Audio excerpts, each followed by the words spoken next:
Yeah, yeah.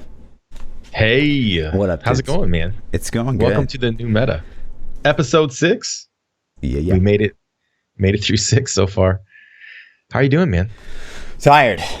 Tired. Tired? So I took Lindsay on a surprise getaway to Disney World this weekend. We Man, did what a 30,000 romantic guy. steps a day. 30,000 Yeah. steps a day, huh? It, I'm never Nice. walking again.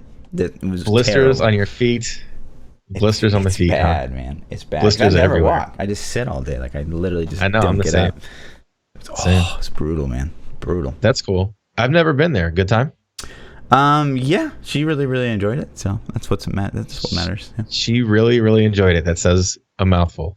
So, while you were gone, we had this has been a busy couple weeks for gaming Yeah. news, man. I see that you were a little hyped, for me going to Disney. Your background is just Yeah, man. So way I to think you support me, bought me bro. this poster. You bought me this. Fluff, Tinkerbell. see, listen. Fluff likes me so much. He's like, you are the best co-host I've ever had. Mhm. I'm gonna buy you this Tinkerbell poster, Had it shipped. and he brought it home for me. Said he's gonna hand deliver it, so I don't know. Yeah. Nice. So yeah, my background's Tinkerbell this week apparently. Looks good. If you guys are listening to the audio Looks version, good. it's juicy. So let's get into the Diablo stuff, man. Yeah. We got a lot to talk about Yeah. today. Last week we talked about loot filters a little bit. Yeah. So we Little posted the question out there, like, what would you guys think about loot filter? And I guess just to kind of explain what that means, because I think there was some confusion around it based on some of the responses I got. What I mean, like, if you've ever played Path of Exile, Diablo's biggest competitor, there is kind of like a third-party script you can download. It's not really a script. It's just third-party, like, what would you even say? Like a bash profile kind of thing.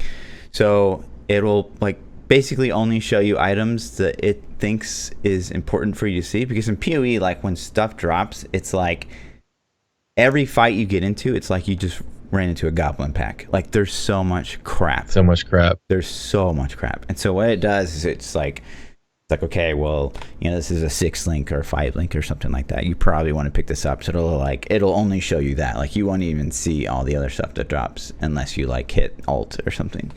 So an example could be in Diablo, you would kill things and not have yellow show up, Right. or not have white show up. Exactly. I loot most of that stuff though. What in Diablo do you not loot? Like, I pick up most everything until my inventory's full, and then I'll skip the rest. Sure. Sure. But this could go into something even more advanced than what we're kind of thinking here. So say, everyone's been craving and desiring, and I don't think Blizzard will probably ever give it to us, but people want, like, the ability to auto salvage. So what if within this loot filter, the whites, the blues, the yellows, those auto salvage no matter what. And so, like, one interesting thing is, like, I basically know how all the bot programs work. And one of the interesting things that you can do is you can set, like, hey, you can tell the bot to say, hey, like, I'm only after, ancient Rathma gloves or something like that. Like, if you see regular Rathma gloves, like, don't even pick them up, or pick them up and auto salvage them, whatever.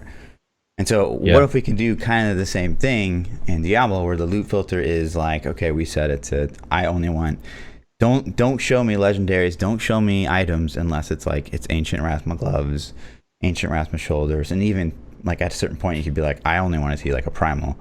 So then that would So the difference to that though is so the way that the bots do that, I believe, is they read the memory and they can ID the drop before. So when an item drops, it's already the item. It's already primal, ancient, or normal. Exactly.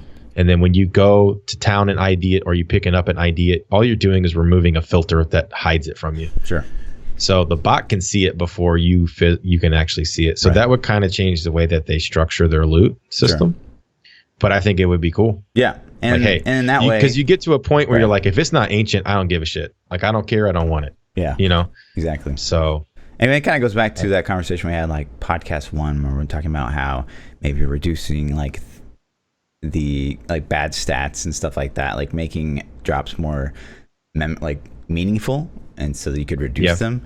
It would kind of have that same effect, because if we were able to only, like, see, like, an item that would drop, is, we know it's a guaranteed chance to be an upgrade. So then that would inherently, like, we'd see slower and slower, like legendary drops, like bings, but like they would all be like, ooh, this is potentially exciting. So I mean, that could be a really positive thing. Plus, it's got the built-in auto salvage that everyone has been craving and dying for since I can remember. I think we just become loot stingy. Like, we want auto salvage. We want our pets to pick up our loot. We're just getting lazy because we've been doing it for 6 years. Yeah. You know, I would love auto salvage, and I would love a pet to pick up Death's Breath and mats for me. But in reality, so what's the game going to be then? You know, Sure. Like, there's not a whole lot of variety as it is. So. Yeah. But yeah, I think, you know, I'm interested to hear any other feedback on that. And I would also like to take loot filter in a whole other direction and just apply that to like a loot filter for my inventory, Sure, for my stash. sure. Yes. I want to be able to say, show me equipable items. So it filters out things that my character can't equip, or show me items that have intellect, or show me, you know, even, let me doesn't search even have to be, convention. yeah. My I don't even think it needs to be that complicated. Like if you go to PoE, all you do in PoE is like there's a text box at the bottom basically, and you can type in like Band of the Trapped, and then it only like everything gets kind of like grayed out. Yep, and exactly. Only, like you only see color on the thing that it applies to. So like that, yeah, I think would be really easy. That would be amazing. Yeah, I agree with that. And just give me one big ass loot page too. You could throw all the loot on one page with the scroll bar. I'm okay with that too. The organization's cool. I wish there were a way to toggle things. You know, like let me toggle different things. Like let me see, you know, different sets of gear. Anything would kind of be an improvement. But yeah, I'd be interested to see some feedback, man. I know in the past, a long time ago on Reddit, I saw people that mocked up different stash pages and things like that. So it'd be cool to see if anybody's ever done any concepts like that. Like, let me see them. Show them to me. What I noticed you mentioned like kind of the season rollover. Do you have anything in mind as far as like how could that be improved? Yeah, so the rollover I think is in itself handled pretty well. And I almost even like the way they dump all your loot on you, but combining two different stashes is a nightmare. That's one of the worst things. I think everybody's like, oh gosh, here we go. Yeah. Let me get my loot. I personally would love to see legendary gems get dumped into the Kanai cube. I don't see any reason for them not to be in the cube. And then whatever highest rank you level it up to, that's your new cube power. And every character gets that new cube power. It doesn't make any sense to have these gems. So how? And then and so that the only thing that complicates with that is like the ability to augment. Yeah. Yep. So for the augmenting, just make it require additional mats or something that's a time sink. That would make it more punishing, but it would go by the highest gem that you've done of the one. You know, let's say your highest gem's a 117. Okay, so now you can augment all of your gear with 117 across the board. Yeah. But make the mats ridiculous. Like, it's okay. Or maybe make the mats based on when you choose the augment, you get to pick what level augment you want. So let's say you can augment up to 117, just like you choose a greater rift, you know, based on what you've completed. But let's say you only want to augment a 50 and it'll cost a lot less mats. Yeah. You know. I don't know, something like that. Make a 117 augment or a 120 or a 130 augment. Make it punishing. Yeah. You know, 100 Death's Breath. You know, something crazy, silly, 10 top tier gems. Sure. You know, for those crazy things. Yeah, I could see them doing like, so adding legendary gems to the cube. I think that'd be great. Plus, it avoids the whole like, ooh, which character has my most powerful traps? Like, I hate that. Yes. But also, they could probably do it pretty simple, like, ooh, you know, clone this gem, level it up anyways, if you want to do augments and not like change the whole system around. But yeah, I definitely would like to see shared gems amongst all your account characters. That would be way better. So. I said 100 Death's Breath. I meant 100 Forgotten Souls, not Death's Breath. No worries. I'd also like, and this is kind of a tangent, because we're talking about like rollover, just the word. What if they did hardcore rollover? So PoE does this thing where like you can start a hardcore character, say on season, which is called a league over there. And when your seasonal dude dies, he just rolls over to season. Okay. I think Diablo should do that. I hate the aspect of Diablo hardcore where you potentially are just deleting anything that you've done with your life over the course of so hours. so all hardcore rolls over to the softcore. Would seasonal hardcore roll over to softcore seasonal as well? And that would be great, because then that's more incentive for everyone to like start hardcore. I would play hardcore until I die. Right. At least until I die. And that would be kind of cool. Which would be like 5 minutes. It would take me 5 minutes or less. And that would be kind of cool, because you're like, oh, I'm week 3. You're like, oh, you're still in hardcore, huh? Like, good for you, buddy. Like, I think that'd be like a nice little mini or they'd be like, hey, ThaPChild's already softcore level 20. It's like, hey, want a group? Sorry, dude, I'm softcore already. I'm softcore, sorry, man. I would be in Discord with my team and be like, oh, guys, can you all die real quick so we can keep leveling?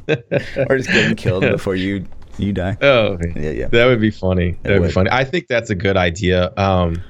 I've played hardcore one time in my life, and so I take that back. I did it twice. One time I actually legitimately tried to play it, and I got to like 40 or 50, and I ended up getting myself killed very stupidly. Like it was a complete like, oh my God, why'd I do that moment? Sure. And it sucked. And then I was like, this is dumb. I'm never playing again. And then like a year or two later, somebody's like, come on, play hardcore with me. I'll power level you. And I'm like, all right, cool. So they power leveled me up, and I ran with them for a little bit. And then the first time I went to go play by myself, I was a little under geared, and I just ended up getting myself killed in like 10 minutes. And I'm like, this is dumb. I'm not doing it. Right. So.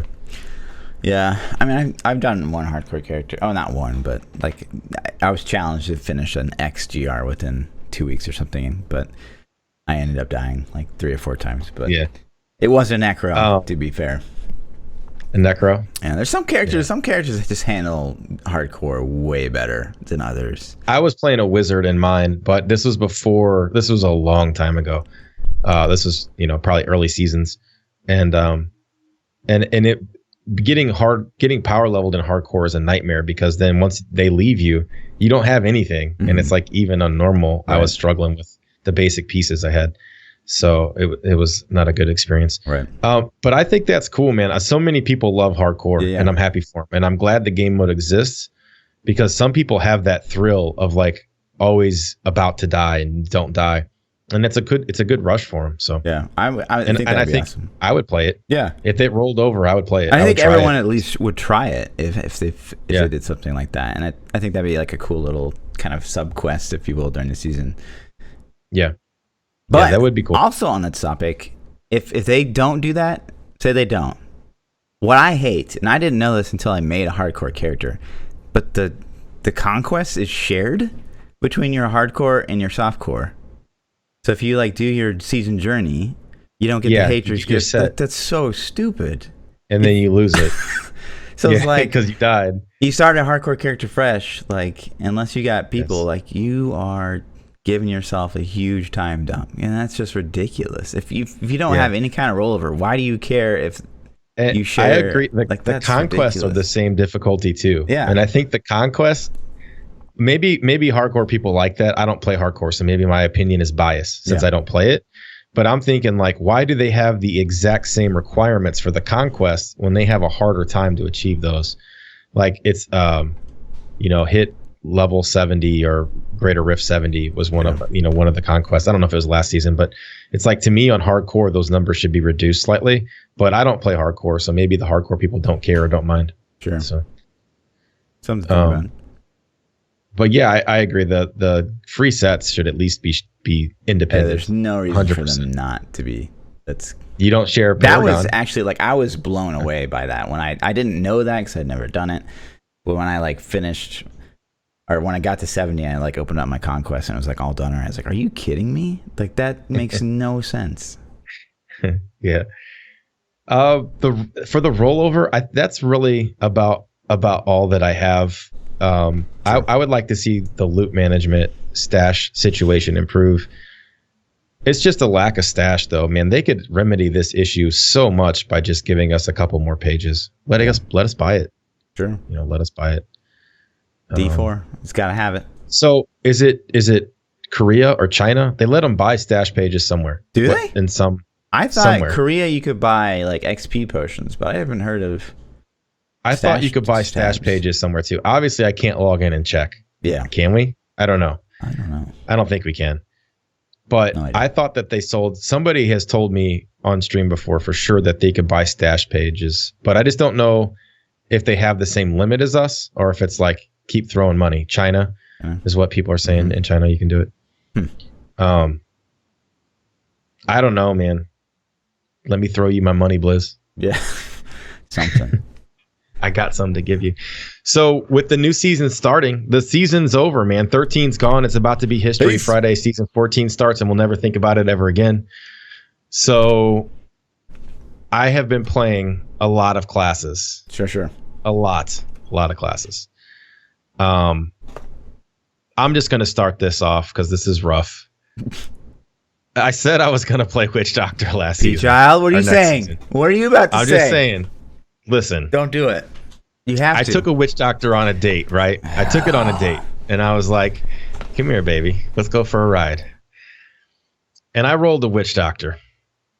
And I played Chicken Doctor first. You know, I'm like, let's try this Chicken Doctor. And it was okay. It was like, okay, it was all right. And then I'm like, this isn't my favorite T13 build. You're elite sniping the whole time. It's okay. It's got its issues, but it's okay. Let's try Zuni Masas, the starter set. Sure. So I put together a Zuni Masa build.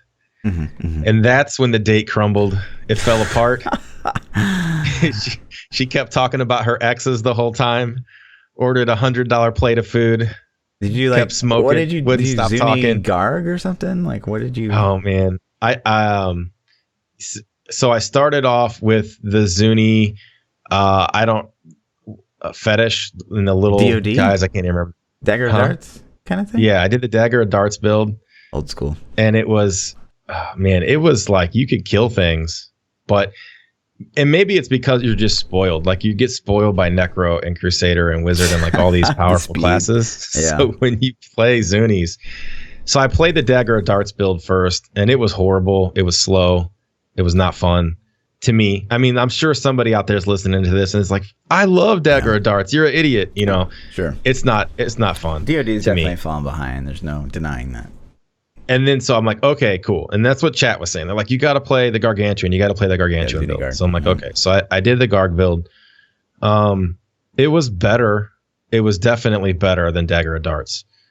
But in the grand scheme of things, it's like, why am I playing this? I should just go Helltooth. You know what I mean? One of us has to go Witch Doctor. Take one for the team. The whole time I'm like, this feels bad. It's like playing an Inarius Necro is, I guess, the only way I could, like the whole time you're playing it, you're thinking I could be playing something better. So I'm like, okay, well, let's do I have a Fire Bats Witch Doctor, so let's play the Fire Bats. And it's even that is like a decently geared, augmented up Fire Bats was like 95-ish, like barely completing it.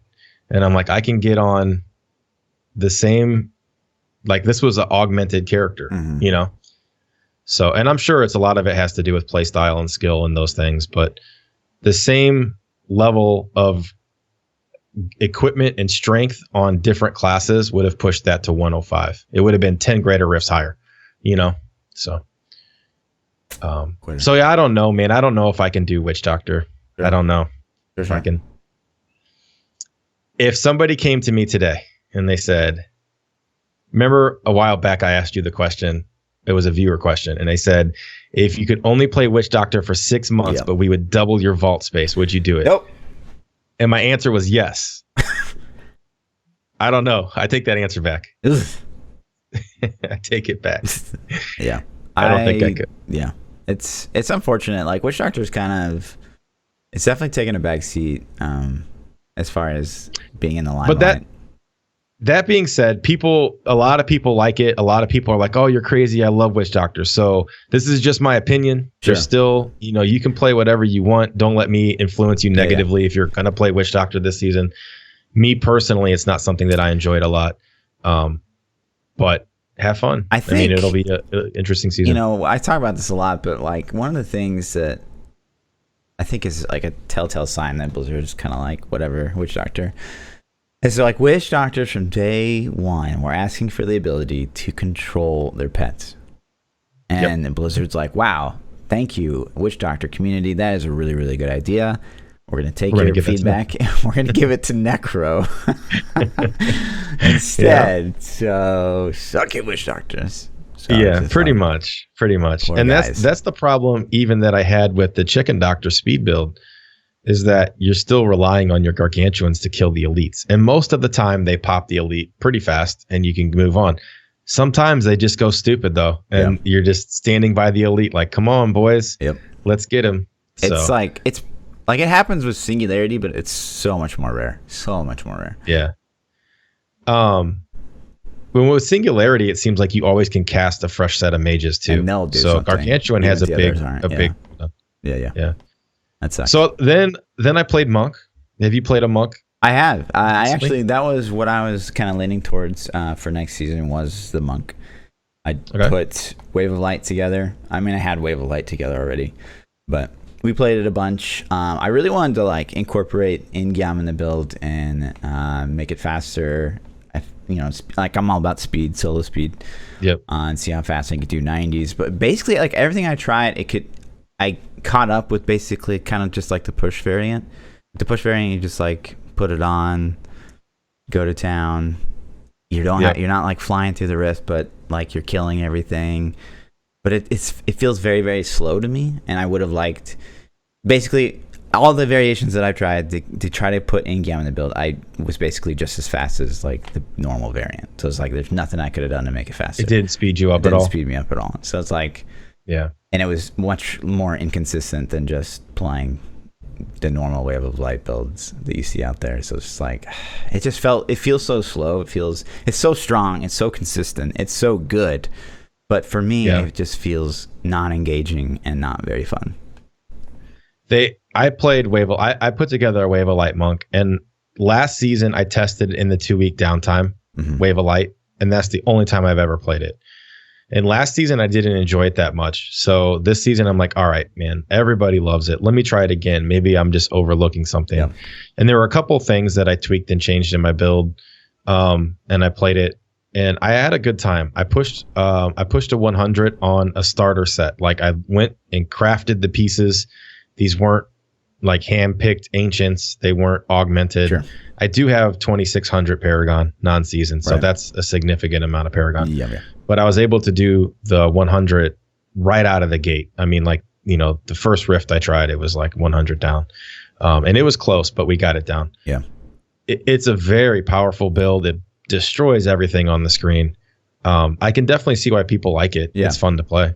And it's so fast in T13s too. And I really wanted to like put together to have like a really juiced up monk to like compare it to the Necro. And I did kind of do that with my non-season monk. And it is like, it's really, really good for T13. Like, everyone's like, oh my God, monk's so good for T13. And putting that together on T13, it's like, yeah, it is very, very, very strong. So like, I definitely see the appeal as far as T13. Plus you can wear Sage if you want to, which is really, really juicy. I tried to challenge myself to be able to do what Wave of Life can with like LTK, just to see like if I juice it up a bunch, couldn't even compete. And like basically again, same situation, everything I tried. It was good. Like I could do like 90s in like 5 minutes, but yeah, and LTK is Lashing Tail Kick for those out there who may not know. Lashing Tail Kick. I played Lashing Tail Kick before they buffed that set. Which was that buffed in 2.6.1 or before? I'm not sure. I think it's 2.6.1 because the lawn was better before that. Yeah, but I had a Lashing Tail T13 build that was so much fun because you could just dance around the screen and smoke everything on the screen. Yeah. And that was a fun build to play. So when I saw the Wave of Light buff, I was kind of excited to try it out. And I think that was my holdup last season, as I was so hell bent on Lashing Tail Kick just being so awesome that I was like, this isn't quite as fun. So, and it's like there's something. So Wave of Light again, it's super strong. If you guys haven't tried it, go ahead and try it. It's really, really good. I'm not discrediting Wave of Light. It's so powerful, but to me, it's just not very engaging. But at the same time, it's also really, really strange to me that Monk, being a melee class, its most powerful build is a ranged setup. Ranged. Like that's kind of goes hand in hand with Tal Rasha's too, though. Like it's not the most powerful wizard build, But Talrasha's is a very strong build, and you're so tanky. I mean, it's not a melee build, Sure. but you kind of stand on top of things and drop just meteors. like Shadow DH, like one of the most tanky melee builds in the game, and you're like a ranger. What are you doing? Like that's crazy. It's I think it's like these anti classification specs for these classes are like so much fun that people are like, oh look, I'm a tanky demon hunter, right? And then Blizzard kind of rolled with it. They're like, hey, let's buff this a little bit. I don't know. Yeah. So I enjoyed Monk. I had a good time playing Monk. Wave of Light's definitely fun. Yeah. I think you're pigeonholed into that spec pretty hard if you play Monk. You can play a Z Monk for metas and for other push builds, you know? Yeah. But outside of you're going to be Wave of Light. It's like Wave of Light and then Z. Sure. And I don't really see much fit for a lot. Successful as LTK like T13, but if you're going into GR, you're Wave of Light. But why would you? But it's Wave of Light's so powerful. Right. It's like, why are you doing that? Yep. You know, Demon Hunter. I played a lot of Demon Hunter. Yeah. I played a lot. Dude, it's fun, man. It is a lot of fun. UE, I think UE obviously is probably the best T13 build out of the box. UE multi-shot. Oh yeah. I agree. Crazy. UE's crazy. I also think it's UE once you juice it up. It is squishy, but it is their fastest, solo speed GR build for sure. And it can play pretty fun just because you do have to be pretty engaged because you are very squishy. So I do actually really, really like the multi-shot. The Shadow, being an elite hunter, it's not super, super fast for solo speeding, but it's not bad. It's not bad, no. The thing for Demon Hunter is I played the Natalia's Marauders hybrid, which was easily the most powerful of the three that I tested right out of the box. Like I had a multi-shot set that was augmented and full ancient. I had a Natalia's Marauder set that surprisingly somehow I had like almost full ancient out of the box. And then I had an Impale set that I had to kind of craft together, but it was okay. And with me personally, maybe it's my play style, but the Natalia's Marauders to me, I cleared a 101 on like my third rift. And with the UE multi-shot set, I was struggling to do the 100, but I don't play multi-shot a little bit. And I did find something that was wrong in my build. So I could probably tweak that and do a little bit higher. Yeah. And then Impale lacked behind the three in my personal play tests, but my set wasn't as good. But all three were so close. Like they were all within, that 1 or 2 G riffs of each other in the quick sets that I threw together. Sure. So it was kind of like play what you want to play. Yeah. I mean, if you like the play style of Impale, you can play it and you can push and you can be successful. And if you like UE, you could do that. And if you like Natalia's Marauders, you could do that. And they're all different and they're all fun and they all have their pluses and minuses. Marauder, like there were, the cluster arrows season 13 or season 12 top, and season 13 there was a multi-shot. Pure Marauder. Yeah, it was fun. Like I had never played the Natalia's Marauders, and it played a lot like Marauders. It's like drop sentries and shoot things. Yeah. It's sure. It's not a huge variant, honestly, but it was fun. Yeah. I had never played it before, and so to me, maybe that's why it was so fresh and I liked it so much. Although it's not as high as far as like GRs, what you're capable of solo, like it's a very diverse class, at least. We just talked about, there's at least 5 push builds all within 1-2 GR levels of each other. There's at least a couple of options for solo speeding. Arguably the strongest T13 setup in the game, and great for bounties as well. So it's a really great all-around class. It's probably the best bounty build because it's not based on Ingeom. You don't have to wait for that proc. You can just sit there and the only reason it suffers, I think, versus Monk or Necro is the Vault is not near as good of a movement skill. So like those times where you have to maybe vault through a floor or something. Yeah. But other than that, it's fantastic. It's cool, man. I don't know. I could definitely see myself playing Hunter, especially if I were going to do something like if I were a solo player. Demon Hunter is an amazing choice, I think, if you're especially for that solo player, because you have so much variety. You can start building all 3 of those sets or 4 of those sets or 5, and then switch around and just mix up your play style on the same character. Yeah. The only problem with Demon Hunter is it doesn't fit in group play that well. I mean, yes, you could take Impale as a RGK, right? But I mean, you're gonna be so much worse than a Necro.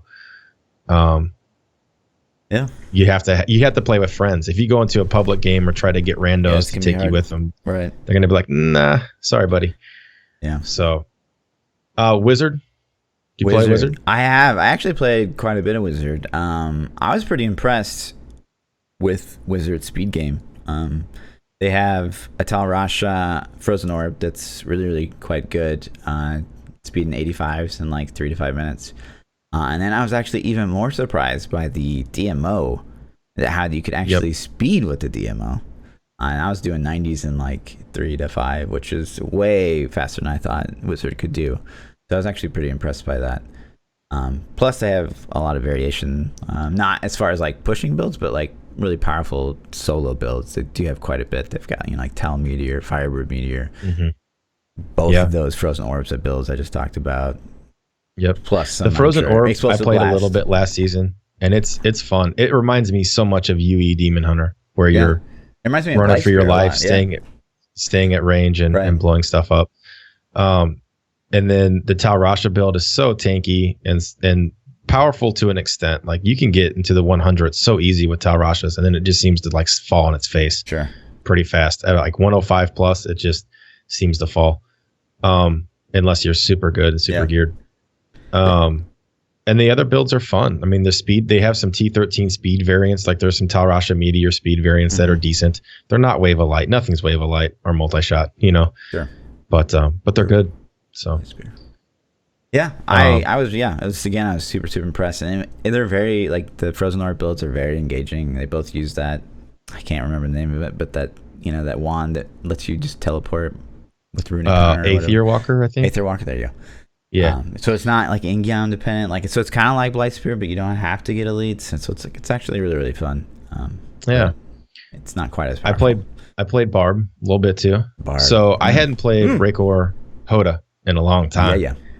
It had been a long time since I played it. It's changed since I played it, and I don't remember exactly what changes they've made, but I haven't played it since like, I don't know, man, season 3 or 4, Jesus. maybe. It's been a while. Yeah. And I remember it being a lot more punishing if you whiff a charge back then. Yeah. Maybe that's changed. Band of Might change. So in my head, I always was like, it's good until you whiff a charge. People are like, okay. And then I played it. I'm like, well, it's really not that bad anymore. No, it's not. Band of Might got 8% damage reduction. Like, that's crazy. Yeah, that is stupid.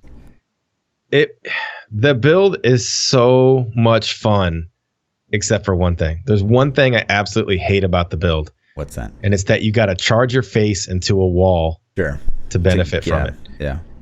And the reason is because I guess it's an animation bug, and it lets you get your stacks up faster, twice as fast, way faster.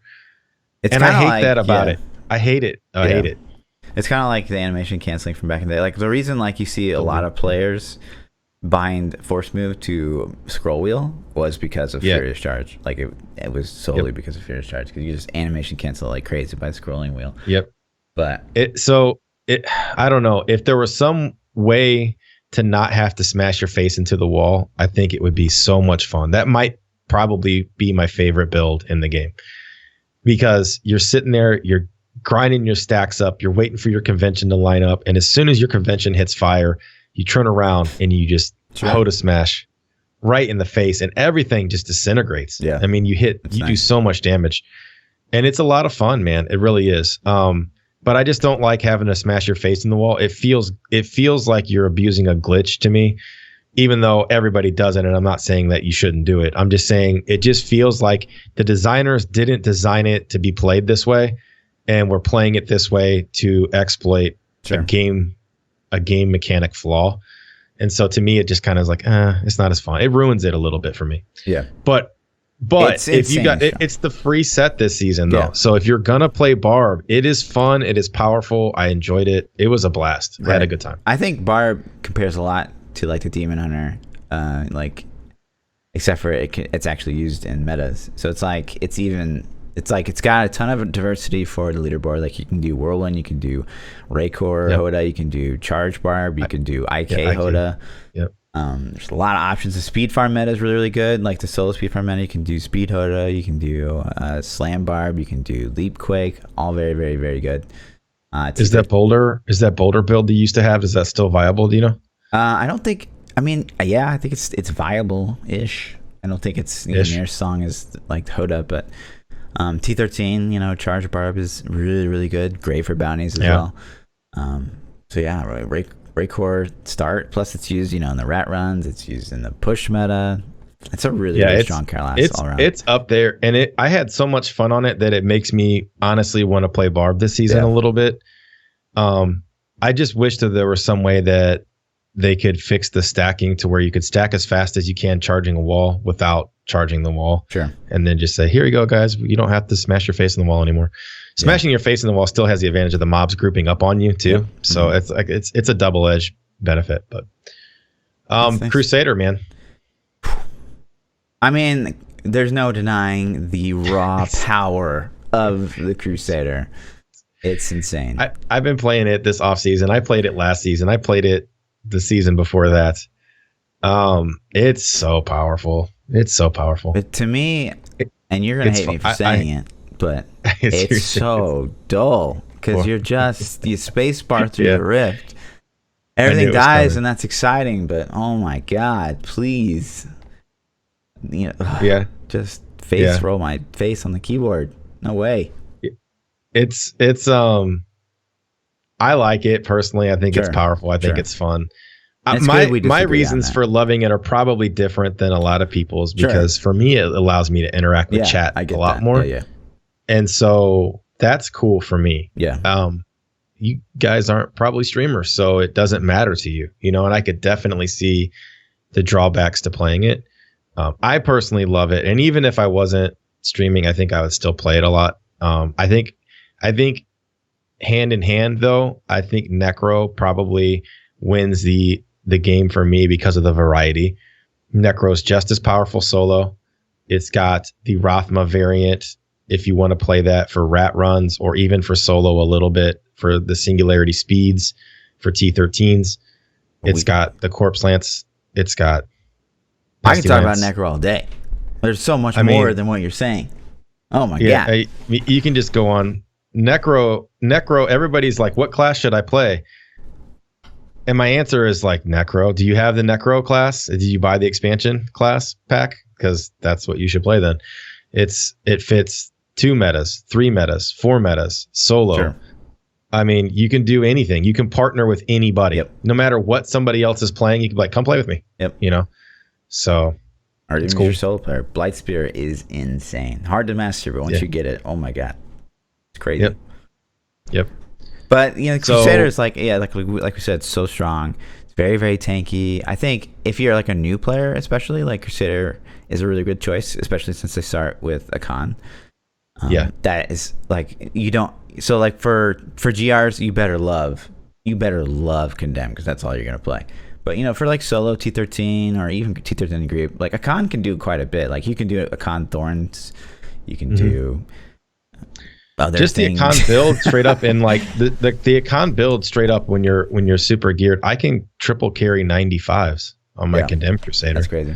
I mean, we can get people in the group that literally aren't contributing at all, and you can still do 95s in 6 minutes ish. 7 minutes ish, which is quite impressive for a triple carry. Right. It's great. There's some T13 builds for Crusader. Like I have a T13 build that. You run around like people call it my meth Crusader because you run around like you're super fast on drugs or something. I don't know, but it's fun. But it's all a cons. It's all a con base. And I tried some Invoker sets this off season just to see like, okay, let's see if I can get a good one going. I didn't like them at all. They felt so underpowered compared to a cons. I mean, it was like, why am I doing this again? This makes no sense. I've heard there's some good LON builds for Crusader, but I don't have the equipment to pull those off. So I don't think LON's good at all anymore, but what do I know? I couldn't test it because I don't have the gear to test it. Then we can talk about Necro because we got like solo speed farm game. You got Blightspear, best solo speed farming in the game. I'm not biased at all. Singular speed's not that far behind for the GR. T13, oh my god, So obviously there's winners. Pestilence is probably the best overall. Singularity Speed's not too far behind. Blight Spear's crazy fast. But for T13, you can do anything you want. There's Blood Mage. There's Blood Nova. There's Razor Teeth. There's so many builds. Like, it's so fantastic to play a Necro in T13. You have an Inarius T13 build? I do. Corpsemancer, man. Woo! Corpsemancer's like the build that put me on the map. That build is so much fun to play. So much fun. I don't think I've tried it. Oh, it's so good. But yeah, most people play like Lazy Mincer, which is terrible. You should never do that. But the one problem with Necro is, hey, guess what? You're playing Pestilence Cold Lancer if you want to push it all. Yeah. Unless you're just like, you just want to see how far you can get with Rathma or like the Poison Scythe push build. But like, you're going to be 15 levels behind. Yeah. Cold Lance is it's powerful. So powerful. That's all there is to it. Yeah. So powerful. That's kind of my preview. So let's rank these. Sure. For me personally, I'm going to put Necro number 1. Even though I'm not going to pick it, I'm going to put Necro number 1. If I were going to play a class or recommending, we'll say these are my recommendations what for somebody I don't know. Based on? Like, its my ability... recommendations are based off of variety. Okay. Is one. Power is probably first, right? And then variety comes in a close second because it's a long season, and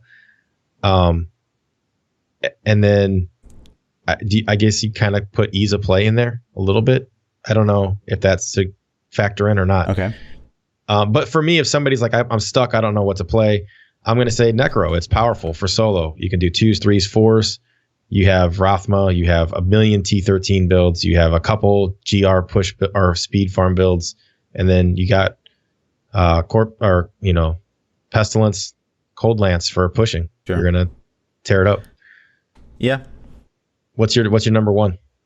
I guess like if we're talking variety plus being in the meta plus other thing, like if we're talking about solo speed farming as well, yeah, like Necro's just god tier.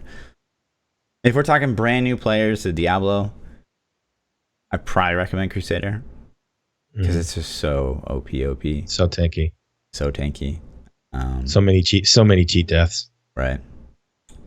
But if you're maybe like, this is your second season and maybe you've tried Blightspear and it's like too tough, or like some of the other high-end Necro builds, maybe Barb, because very, very strong starter set, very, very useful in the meta.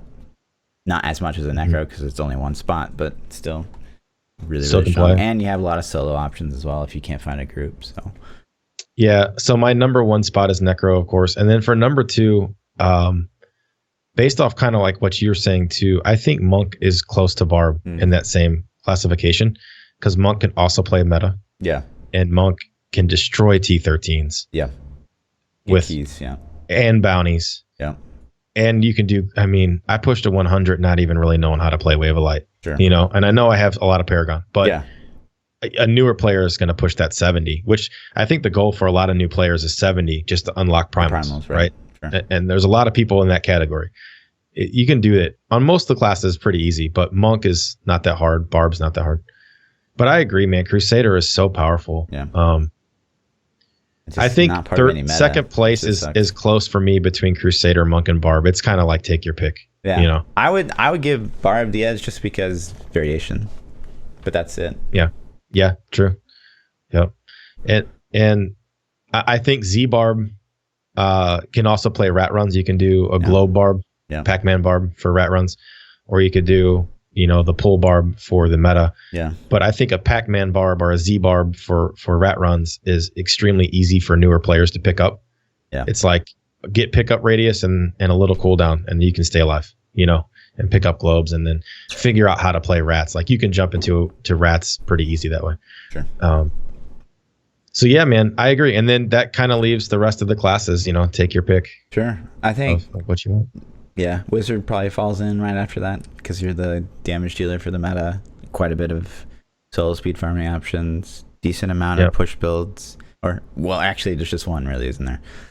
Currently. Yeah. So Well, Tal Rasha's is viable to a point. Sure. I mean, it's not a push build, Right, but not top 25, but it's up there. It's strong. But it's a decent build. Yeah. I mean, it's competitive. There's somebody, one of my regulars that got a 115 on it, which blows my mind. Yeah.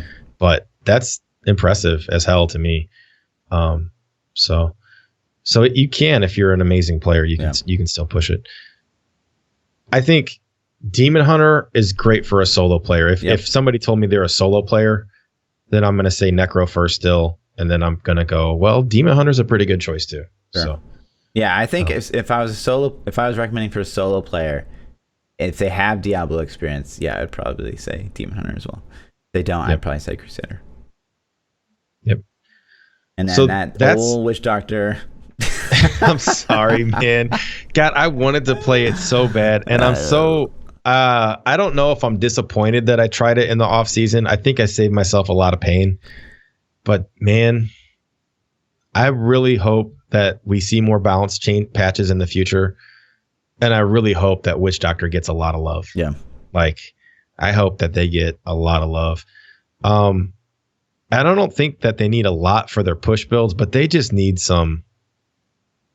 They need some speed, I don't know, man. Like they really need speed. They don't. They're missing. It's just like everything that you want a Witch Doctor to have, Necro has it. So it's like oh, you want to play with pets? Here's Big Brother just showed up. Check him out. Yeah. He's got all the pets. You know. Yeah. I think if we saw like they power creeped Witch Doctor to like the 120 range, then we could see maybe Firebats comes back as a possible damage dealer for a group. I don't really know. Because we don't know, like no one knows. I don't really care if they make the meta. They had their meta Limelight for a while. Sure. I just want to see them better. But I feel like that's the only way we're going to see them. Like being speaking used. Of better though, if you could redo the meta, and I'm going to say the meta generically, I don't care if you pick 4-man meta or Paragon farming meta. Take your pick, whichever you want. Sure. What would you change? What classes would you like to see included, or would you change it at all? That's tough. So like. That's so tough. I don't, and this is unfair because, like, we have to consider bots. Like, I don't want Crusader in the meta right now.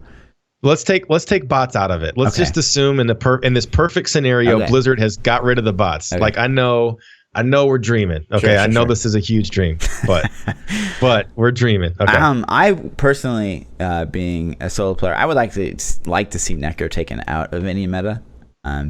That kind of takes a lot of people off of my leaderboard.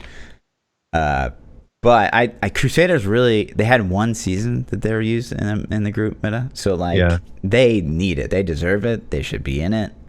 Whatever the damage dealers, the support, I don't care, but they should have some seasons in the meta. I think they deserve it too. Needs to be in there. I'm right there with you, man. It's like if I could pick Crusader is my number one. Like get me in the 4-man meta with the Satyr. I would be Satyr all day, every day. Yeah. And Demon Hunter for me too.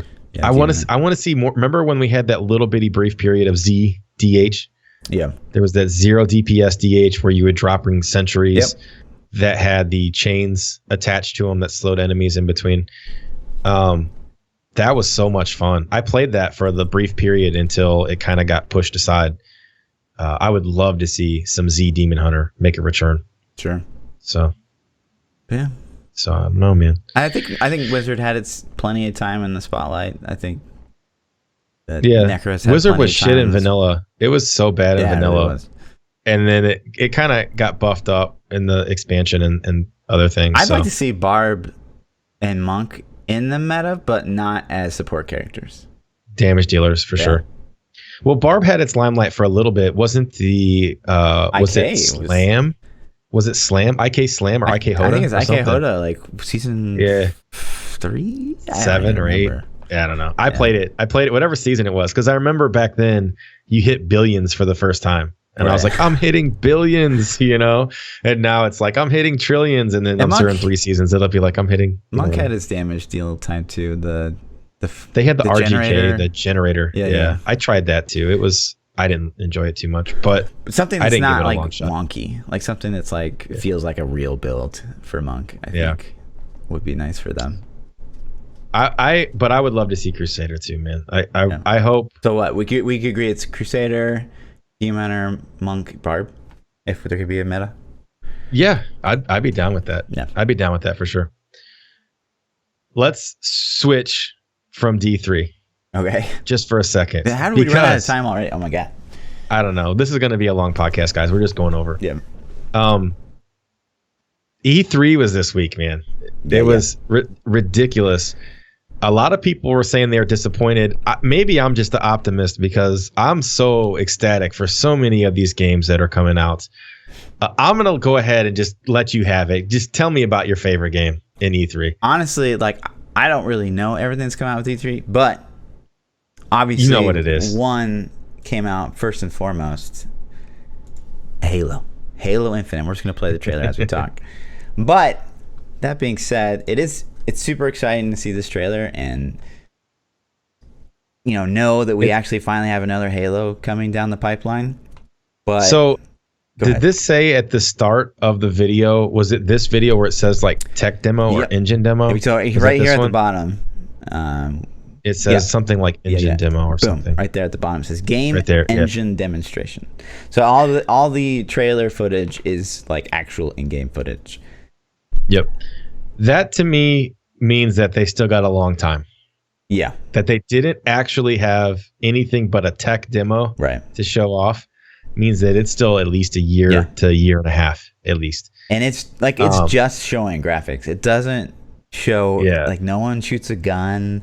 It's just showing how did environment. you feel about the tech demo, the graphics? What does it look like? I mean, the graphics are you impressed? Look fine. They look good. Like that scene right there with the deer looks really cool. Yeah. That looks impressive to me.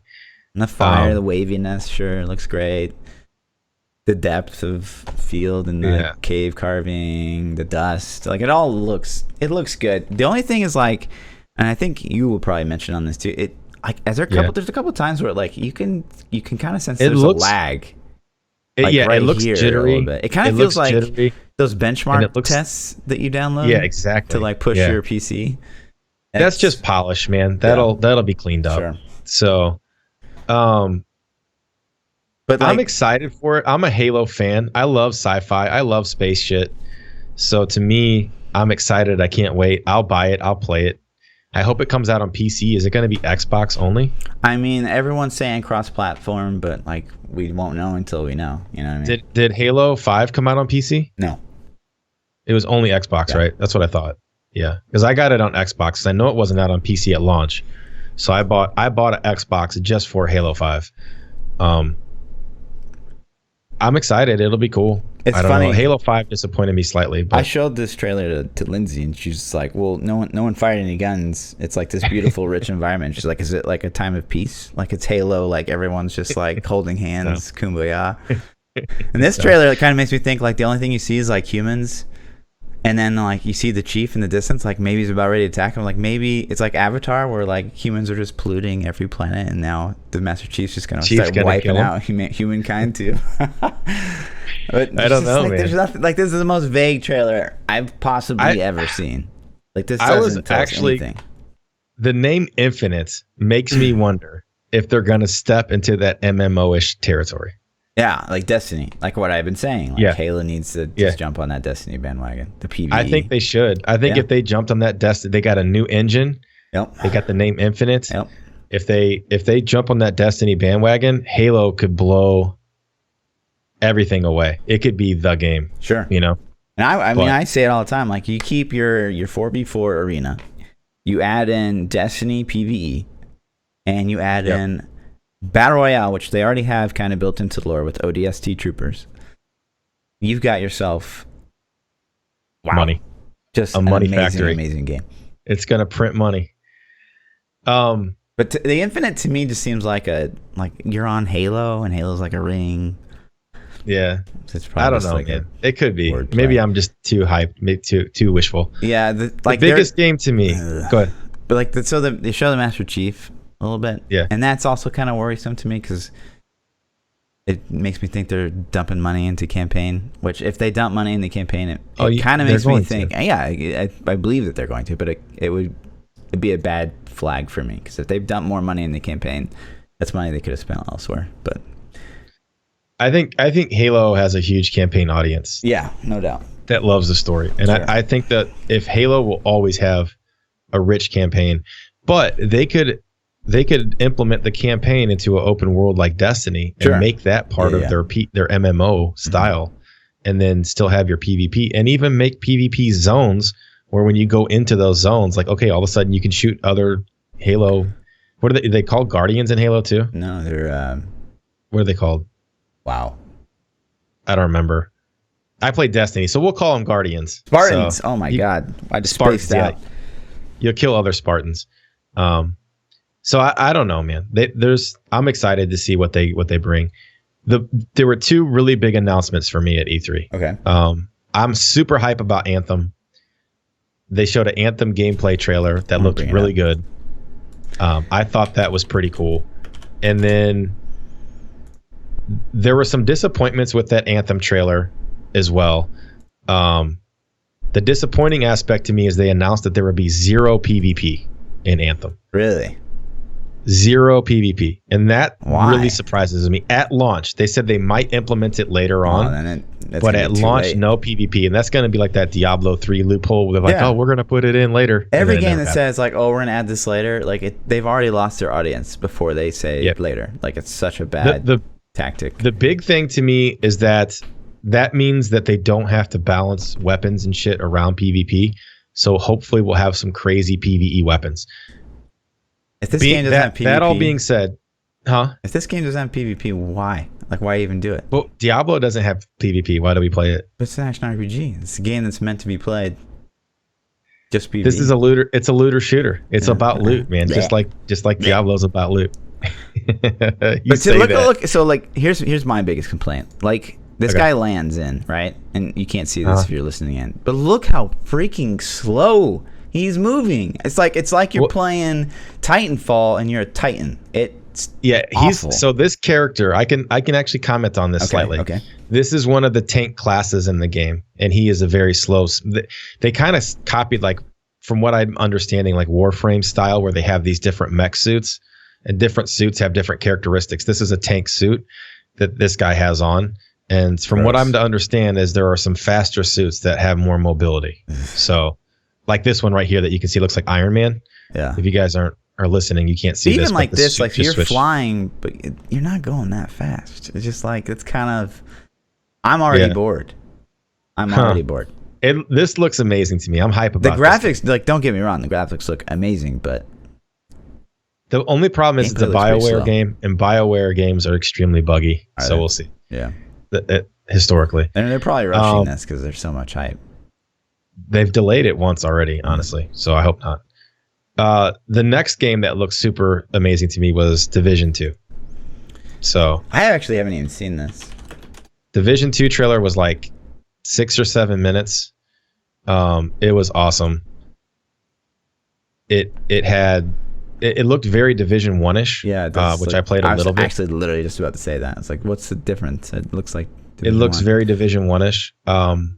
There were some. If you're a hardcore Division 1 player, you can see the UI tweaks. You can see the enemy differences and stuff. It looks like it's a major overhaul to Division 1 at a first glance. But just the scenery, it looks good, man. And Division was fun to me, so I'm just excited. It's like more Division content. So I think it'll be cool. I think it's a fresh start for new players to get into the series.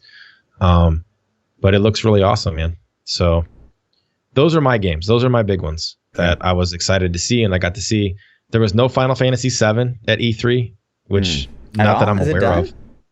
I didn't see any Final Fantasy VII announcement stuff, and I think it's done. Today was the last day. Anymore? I think today is the last day. Damn. I might be wrong, but Square Enix already had their presser. So Blizzard didn't announce shit. Not that I'm aware of. I didn't it's so hard to find a comprehensive list of all the stuff. Yeah. Because if you go to like GameSpot or IGN, it's like every time you see anything, it's like watch the video that has a 40-second ad before the video for like a 1-minute clip. And I got tired of watching their ads. Yeah. So I didn't see any Final Fantasy news. Cyberpunk 2077 looked amazing. I don't even know what that is. What is it? What is Cyberpunk 2077 is a first-person, third-person RPG. It's like a Western RPG. It looked cool, man. We don't know a whole lot about it. I watched the trailer and I was just like, yeah, what? It's just It's like a RPG. It just looks cool. To me, like I thought this was like a Grand Theft Auto. No, it's a first-person RPG. So, Bleh. so that looks cool to me. Kingdom Hearts 3. If you're into Kingdom Hearts stuff, I was excited for Kingdom Hearts 3 like 5 years ago. Sure. I don't know anymore. I'm like, I don't know, man. I'm kind of over it. Yeah. The only reason I liked it is because it had Squall and Sephiroth in it in the first place. So, and then Devil May Cry 5 maybe will be fun. I don't know. That's probably not something I'd pick up, but it's like those were cool games back in the day. So I just don't like the single player games, man. Like it's just like the only single player game I played in like the last decade was Zelda. Just because like it hit the feels, you know. Fallout announced a multiplayer only version of Fallout 76, I believe. Was that it? Yeah, I guess so.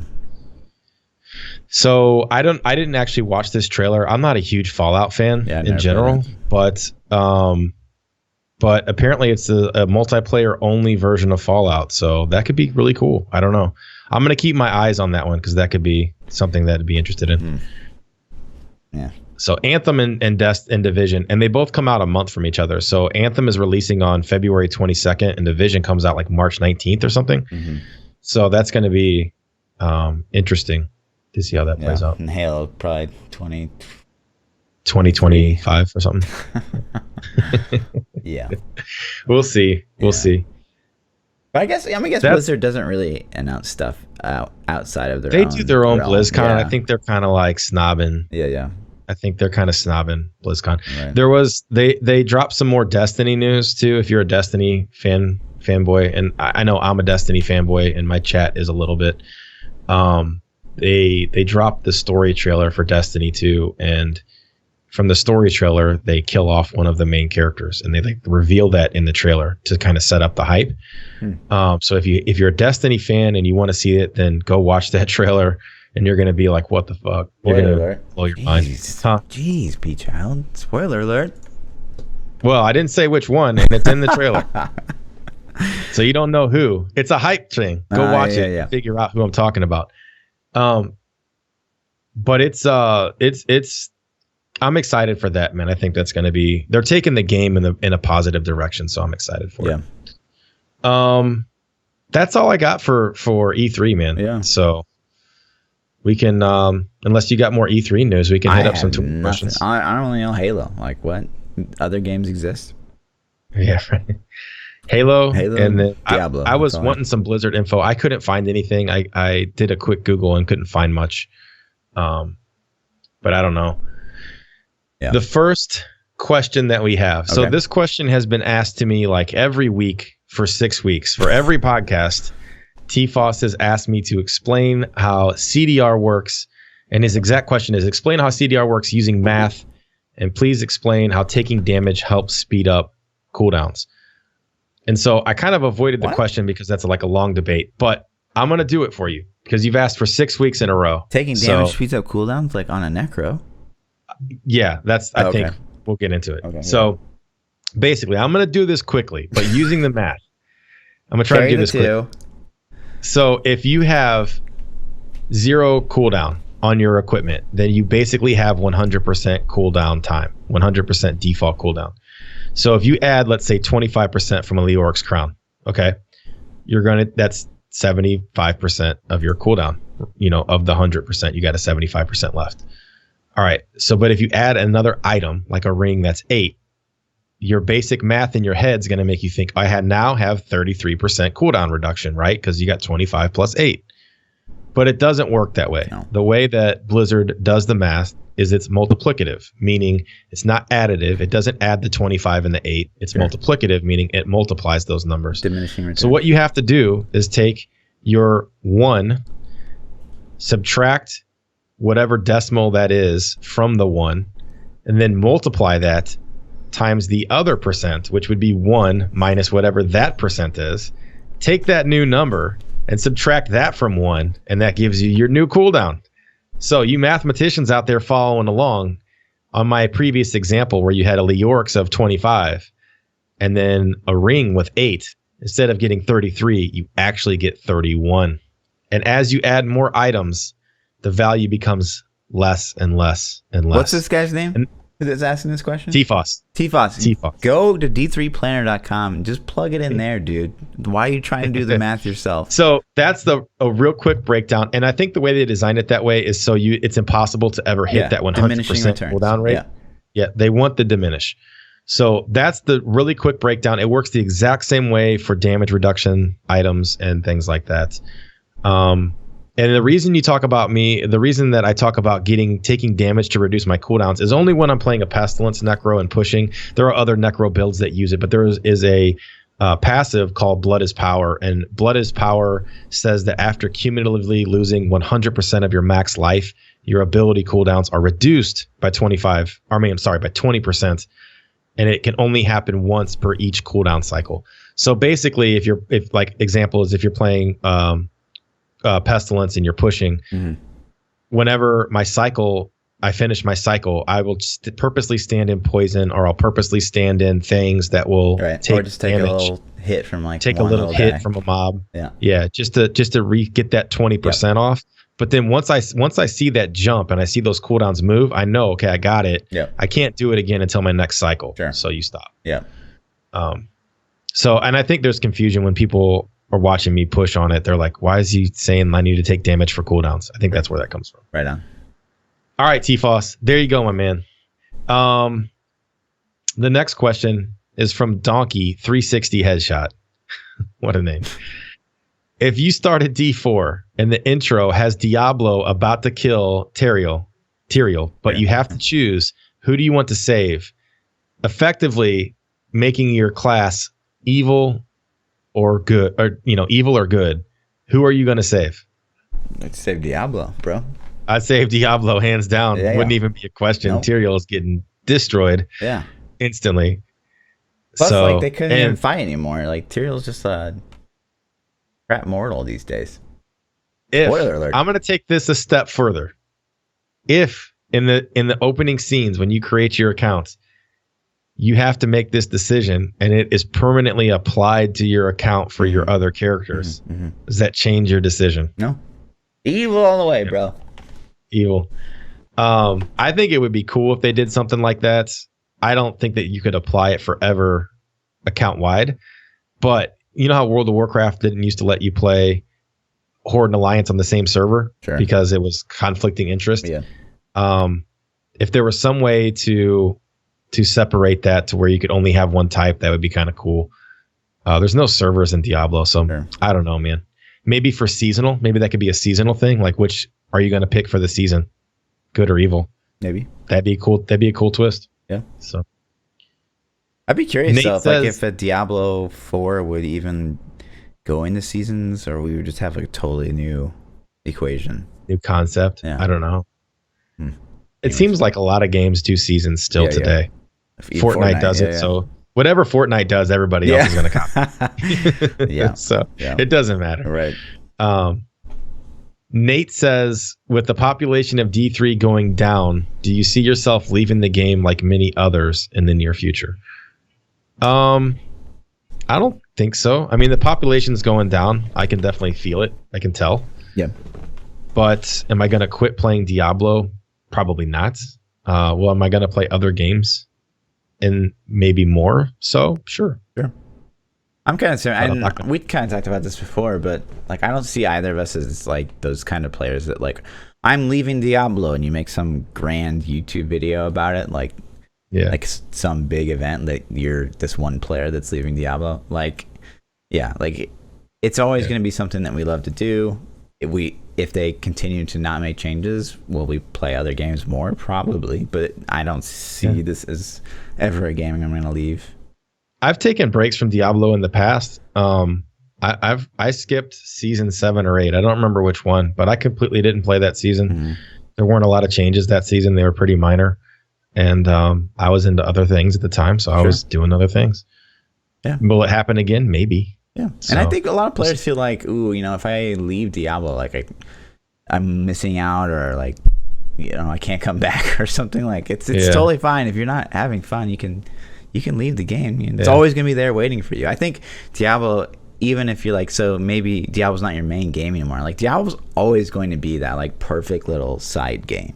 You can just like jump on, you can do some GRs or something, log off, you can pause at any time. Like it's fantastic. Diablo is completely social for me. It's my social game. So like when I play Diablo, I'm playing with friends or I'm streaming and playing with my viewers. Sure. And it's fun to me. It's fun to interact with people. It's fun to hang out with my homies. Like Diablo was my chill game for so long, where me and several of my real life buddies would hop on and we would just play Diablo for hours and just, you know, hop on Skype or Discord and just talk. And we would talk about stuff that wasn't even Diablo related the whole time we played. And it was just kind of like this little conduit magnet that brought us together. And I think Diablo will always kind of be that for me. Like I always will have this group of friends that plays it. So years from now, if I'm moved on to other things, I will still might be like, hey man, you guys want to play this new season? If they're still doing seasons, and we play for a little bit, you know? My concern, it's always been my concern, is, you know, they continue to like not make content. They continue to not talk with the community at all. That, you know, they're just going to alienate their own community, which would really suck. But that's my only concern. It's never gonna like piss me off to the point where like I'm done with Diablo, but I worry for the future of the community and, you know, people's well-being and stuff. Yeah, I'm in the same boat. I worry about the future of the community because as developers go silent, the communities eat themselves. Yeah, like people start just going at each other because they're so frustrated that they start to lash out at other people. You see that a little bit already. Like there's you get on the Diablo forums, even Reddit sometimes, like there's a lot of elitists out there. And it's really unfortunate for like new players because like they'll ask a question and they'll just get like some toxic rats on their post being like, dude, just freaking Google it, man, instead of like just being helpful with their knowledge. Like they spend more time writing a trash talk post than it takes them to actually answer the question. It's like that too, you know. And I don't know if I'm taking the comment wrong, but like an example of I think this toxicity that comes from the transparency or the lack of transparency we're having now is like on the challenge rift video. Like I make a challenge rift video for season 14 start so people can see, you know, all right, if you're struggling, how do you beat it? And somebody posts on the YouTube comment section like, if you're so worried about doing the challenge rift that fast, why don't you just start on Europe 8 hours early? Because I'm playing on America servers, man. You know, and it's like, I don't know if they were trying to be helpful or trying to be toxic, but I took it as kind of toxic. Maybe, you know, I'm just being hypersensitive, but you are. I've always said you're very sensitive. Yeah, I know, man. I know. But it's just things like, there's just so much negativity, more so now than I think I've seen, and like everybody starts somewhere, man. That's what I hate. Like some of the streams, like you go in and be like, hey man, can you like look at my gear? Or, hey man, like how are you doing? Like what skill is that? What are you doing? Like I'm always like, you know, don't, like everyone has to start somewhere. Like you gotta think, like imagine yourself day one you started Diablo, you just knew every system inside and out. Of course not. Right. Exactly. Like, everybody starts somewhere. Just chill out. Like as awesome as you are at Diablo, like you're not that cool. Right. And and it goes that way with everything. It's like I'm not pushing, but I'm doing 100s and somebody's like, you're only doing 100s? And I'm like, what are we talking about? Yeah. What are you talking about? Like, you know how many people would love to be doing these 100s, you know? Yeah. Like when I talk about doing speed 90s, they're like, ooh, speed 90. Like it's a totally different game. Like, yeah, I could be doing GR 110s, but is that the most efficient use of my time? Absolutely not. I'm doing speed 90s. If you don't get it, I'm not going to, like, it's so stupid. Yep. I'm with you on that 100%. Yep. Nerdy Skydiver says, what do you think about the new Destiny 2 content? This is directed towards me, I'm assuming. And will it be worth the cost? So quickly, why would that be directed at you? Destiny, because you hate Destiny. I love the future. I love the way they're going, and I don't know, man. So if you didn't know this, the expansion's $40, but they have an $80 version. The $80 expansion. That's over the full price of the game. Does the expansion include the expansions before it? No, or the base game. Oh my God. Right. So this is an $80. If you buy the digital deluxe Mama big package deal, sure, they give you the expansion, and they're giving you a 1-year annual pass that's going to include 3 content drops, which they don't call expansions. They call them content drops. Wording is important there. Yeah. And other things. Do I think it's worth it? Yes. I'm going to buy it. You know what I mean? I love the game. Is it worth it? I don't know, man. So tell us how. So say you have the base game, like I have the base game. It came with my graphics card. How much does it cost? Say that that next expansion launches. How much is it costing me to get back into the game? Well, right now the expansions are on sale because they're announcing the new one. Outside of being on sale. So you're saying full retail value? Yeah. The first 2 seasons pass, I believe, is $35. Okay. And then if you bought the other one, that would be $40. So $75 total to get current up to date a year later. And then if you want the digital deluxe mama big daddy package, you're spending another $40 on top of that. So $135. It's a lot of money, man. Yeah. You have to like the game, and I do. I love it. So to me, it's worth it. I hate season passes. And that, that's a whole other topic. But like COD, I'd always get the season pass. But then by the time the first expansion or whatever's around, you're just like, well, I'm kind of over this game. You're like, why did I buy that? Yeah. I think the seasons, the expansion should always be included in the next one. If they do a big one like that, this is a huge expansion, like a $40 expansion. The other one should be super dirt cheap or free because it's outdated content. You're not going to play it anymore. Yeah, it's like the WoW. How long has Destiny been out? And we're already approaching expansion Destiny 2? 3? Yeah. It'll be a year. That's a lot of paid content in 1 year. Yeah, $10 an expansion or $15 an expansion. Let's break it down. So what would that be 20 monthly if they did a monthly subscription fee instead? Let's just say that this one that drops in September, it's $80 for a whole year's annual pass and the expansion. So $80 a year. So that's $4 a month, right? I don't know. I got bad math. Do some math for me. Yeah. I got you. You got me? Mathing me up? 6.6 repeating, basically. $6.6 a month? Yeah. I mean, I don't know, man. Yeah. I'd pay that for Diablo to have constant updates. I'd pay $15 in a heartbeat. Yeah. In a heartbeat. Yeah, so I guess it's just like what you're passionate about. Yeah. The last question that I have, WWE Superstar says, do you watch wrestling? And if so, who's your favorite wrestler? Hell no. I don't watch it, man. I'm sorry. I was kind of hoping Fluff was going to say yes to this secretly. I don't know why. No way, he was going to be like, fuck yeah. And start I look jacked, but I don't watch wrestling. Oh, man. No, man, I don't. Can you name a wrestler? Let's name an active wrestler. He's not a wrestler anymore. I know he's not, but that's all I got. Hulk Hogan. Okay. The only one I can name. No way. No, yeah, Hulk Hogan's not active. Randy Orton is the only one I can name, and I'm not even sure if he's active, and that's just because he's local to St. Louis, and I've met him a couple times. That's the only reason. I used to know a girl that dated him for a while, so and I met him at some parties, but that's the only one that I can name. I got nothing.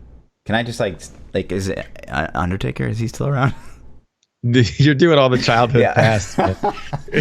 Surely it's a generational thing. Like he can pass it down. Man. Yeah. Who else you got on there?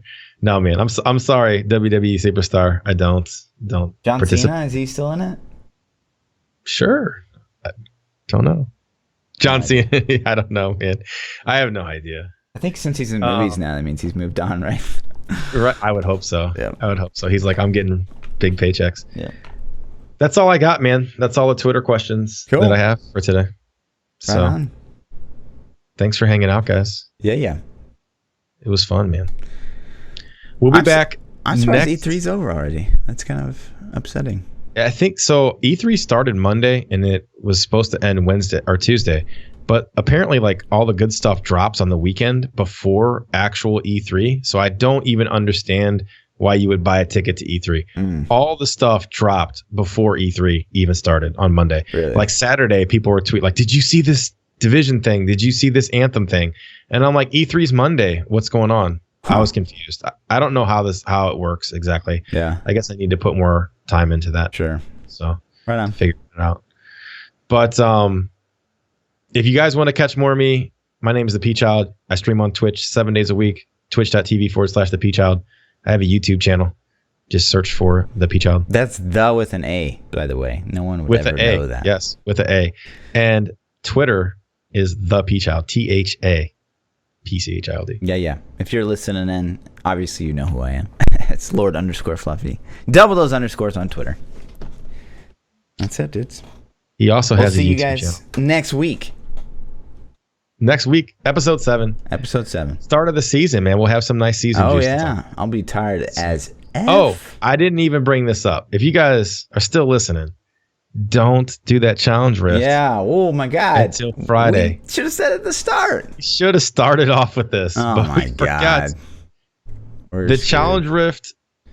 All right. Rip season. Do you want to explain this real quick? Or you want me to do it? Yeah. Go ahead. Always save your challenge rift. You'll hear me say that over and over again. Save your challenge rift. Guys, if you don't do your challenge rift, you save it till the season starts. You can create a seasonal character, switch over to the game mode to challenge rift, do the challenge rift, go back to your season character, collect all those rewards. Those rewards are super, super juicy right at the start of the season. It's going to let you craft a level 70 weapon at level 40. It's going to give you the juice to spend those blood shards maybe at level 1, depending on what your character class is. If you need to do that, it's going to give you so much more leveling juice and a huge boost right when you hit 70, because you can start keeping stuff right away instead of having to run bounties. You might not even have to do bounties, period, depending on what class you're playing. So yep. Save them. Super important. Save it. If you guys watch my challenge rift video that I release every Monday, you would have seen it. I talked about it. Yeah. But save it, man. I hope you guys save it. Yeah. So. Yeah. But all right. We'll see you guys. I'll catch you guys next Tuesday. Tuesday. What? Peace out, dudes.